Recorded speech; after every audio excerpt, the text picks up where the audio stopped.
సచివాలయం అమరవీరుల స్తూపం నిర్మాణంలో అవినీతి జరిగిందని TPCC working president Mahesh Kumar Goud ఆరోపించారు. గాంధీ భవన్లో ఆయన మాట్లాడుతూ హరితహారంలోనూ దోపిడీ అన్నారు. ఇక 11,000 కోట్ల రూపాయలు ఖర్చు చేశారు, మొక్కలేవి అంటూ ప్రశ్నించారు ఆయన.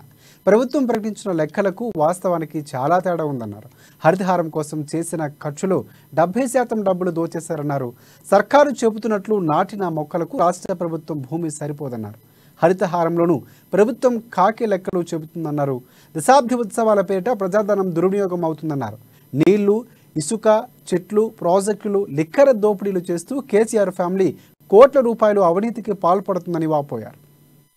మొదలుకొని అడుగుల దాకా మేసేశారు.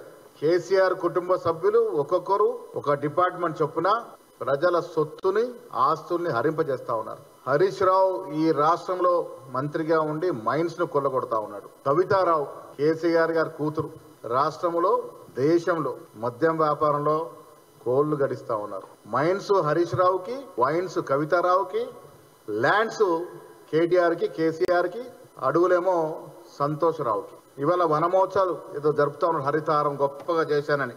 చాలా విడ్డూరంగా ఉంది.